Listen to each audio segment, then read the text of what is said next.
You got all that? Well, to tell us why it's important to know your credit score and what you can do to improve it, we're turning to our regular money columnist, Calgary Chartered Accountant Christine Wiley. So why is it important for people to monitor their credit report score?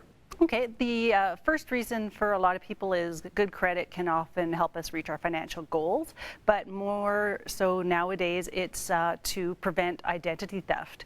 So being aware of your credit score and your credit report is a way to limit access to others to your credit. And you're just telling me off air, more and more people are doing this because of identity. They are. Yeah. Interesting. So what kind of information is in a credit report and where does it all come from? So anytime that you apply for an account, anytime that somebody grants you credit, they're going to have a reporting into the credit bureaus. So it's about your payment habits, it's about any credit card you've ever applied for, loans that you've had, and it stays there for 6 years. It's even about shopping for a mortgage. It is.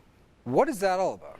So you can improve your credit score through a few easy ways: paying your bills on time, keeping your limit below 30% of kind of your credit max, but not having lots of hits on your credit bureaus, and that involves shopping for a mortgage. So we advise to go to a mortgage broker rather than shopping around. If you have multiple inquiries on your credit, it can actually make your credit score go down. I don't think most people know that. Do you think they know that? No, I don't think they do. I don't think that's very fair. That's another topic for another day. So how can someone get that information that we're talking about here, and then what should they be doing with it? So there's two main reporting bodies, Equifax and TransUnion in Canada, and they have an ability for you to get once a year a free annual report by mail or online.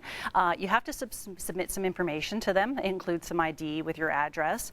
Once you get that, you should check through it carefully just to make sure, if there's been a name change, perhaps you've been married, perhaps there's an account that's on there that you don't recognize. Compare the reports. There have been lots of errors in the past, and once you've identified what the errors are, there's a special process to get them fixed. Okay, how do you go about doing that? Same thing, you need to go online. You go to the credit bureau of choice where the error is, submit a form, and supporting documents. So if you've got a name change, it's going to be a name change document. If it's a loan that you've paid off, supporting information for that. Send it in to them. They need to review it. They get back to you online or email within about 30 days.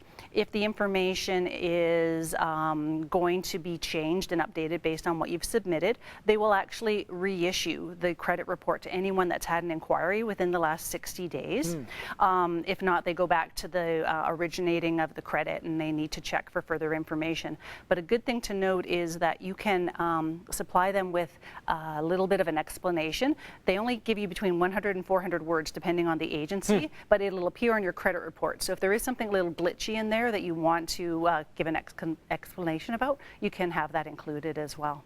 Bottom line, always good to know what other people think about you. Yeah, I think it's a good thing to check on it and just see, because there are more and more identity theft situations going on, and we need to be aware. Christine Wiley, always good to see you. Yeah, good to see you, Rob. Thanks.